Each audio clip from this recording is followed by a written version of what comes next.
Hi guys, you're welcome. Thanks for clicking. So we are going to be checking out how Quran answered this man's questions, and that's made him accept Islam. Assalamu alaikum wa rahmatullahi ta'ala wa barakatuh. My name is Gareth Bryant.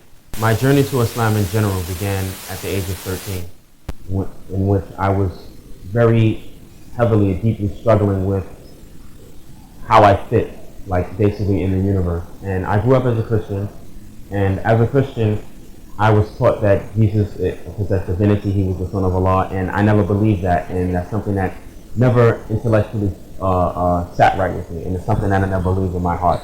But I didn't know which direction to go because I wasn't an atheist.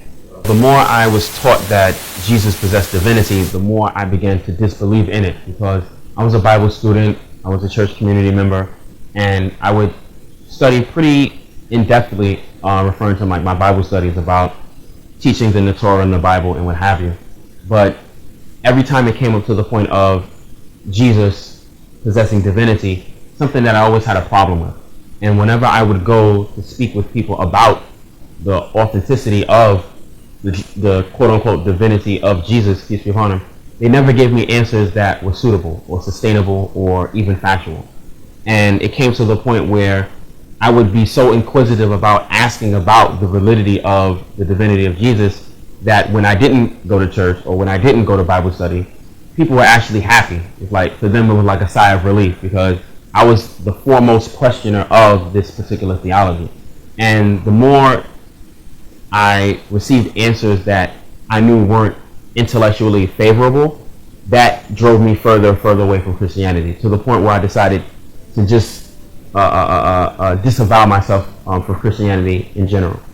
Fortunately, I was never an atheist. I never had this belief that a divine creator does not exist. I always believed that a divine creator, in fact, does exist.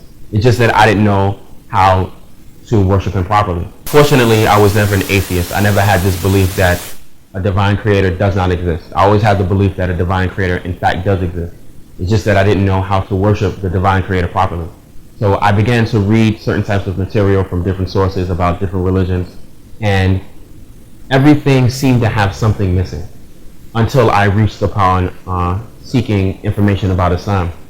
Now, ironically, by this time, 2 years had elapsed already. I was already in high school, my freshman year of high school, and I was doing a school project about world religion. And one of my math teachers, may Allah guide him, he saw my interest in Islam in general, or religion in general, growing. And when I expressed my interest in Islam in general, he was very empathetic. And even though he wasn't Muslim, again, may Allah guide him, he dedicated his time and effort to making sure that my quest and thirst for knowledge was quenched. And he's the one who actually bought for me my very first translation of the Quran. And we went to like a local bookstore in Brooklyn, New York, near Master Taqwa, and he bought me my very first translation of the Quran, and I began to read it. And I was reading this translation of the Quran to such an extent that I didn't care about school. I would miss school assignments. I was late handing in assignments, like 2 months, handing in reports 2 months late, because the only thing that I was doing was reading the translation of the Quran.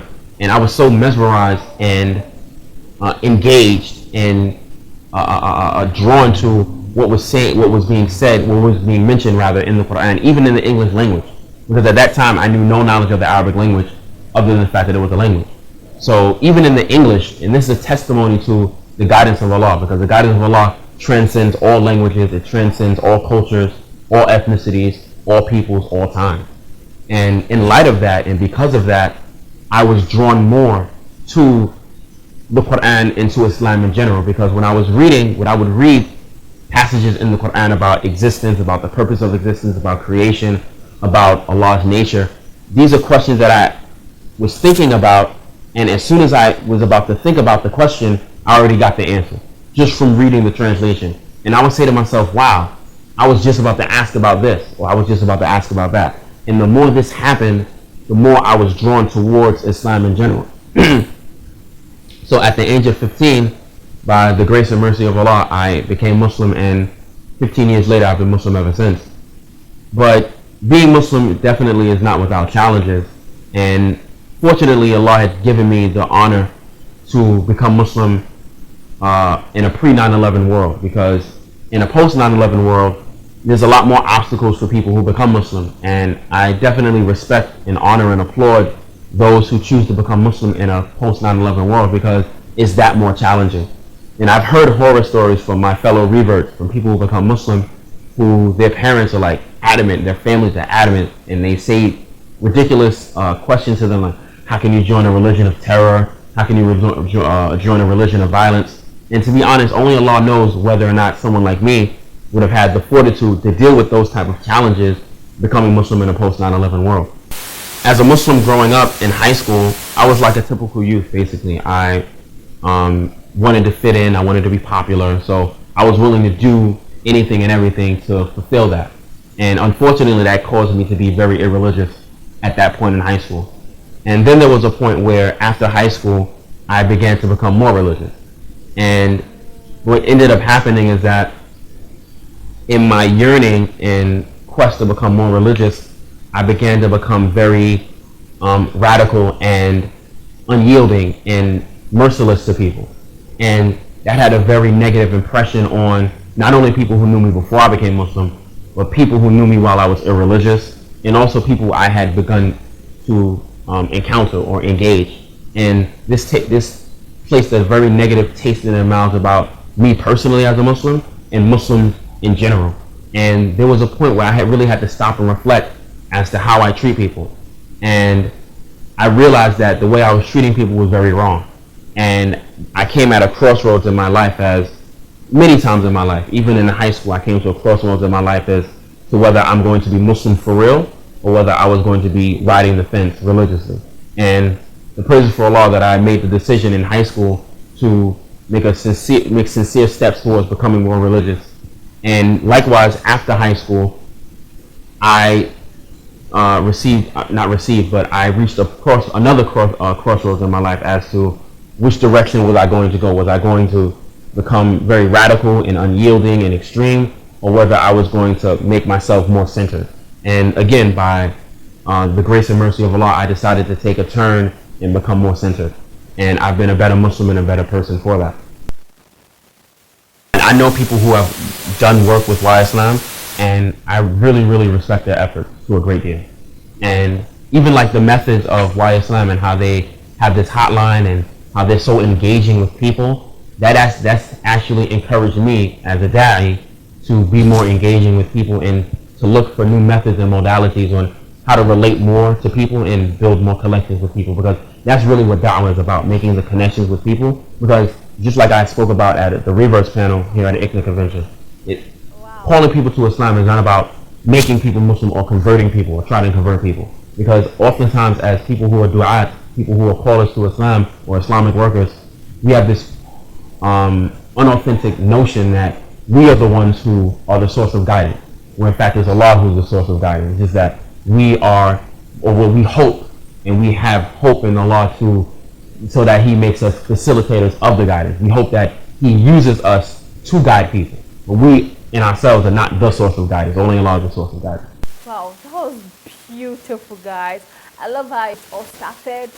Like you said, started from age 13, and the reason why Quran answered this question is particular on Trinity. He didn't understand what the Trinity was about. So as time goes on, he got connected to Islam, and from there, he noticed that anytime he tried to go through the Quran, he gets more understanding about the Quran, and he was like, wow, it seems this Quran can actually answer most of my questions. So from there, he kept on reading. And one thing that also made him, go for Islam, accept Islam, is the fact that he was a teacher in church. He noticed that most Christians are not really devoted when it comes to that. Sometimes they might miss Bible studies, they might not want to go to church. But when he started, getting used to Islam, he got to understand that Muslims don't miss out in any of their prayers. When they have programs or prayers, they are totally devoted to it. So This was a very, very beautiful story. I am so impressed by the story. Wow, this was beautiful to watch, guys. Beautiful, beautiful. He said Muslims don't force anybody to, accept Islam. It comes genuinely and it comes willingly. It's not that they have to enforce it on you. No, you yourself, you would discover it, and that is what will push you to accept Islam. That was a beautiful one. Thanks so much for watching, guys. Don't forget to smash that subscribe button for more. Like, share, and comment. I'll see you in the next one. Bye.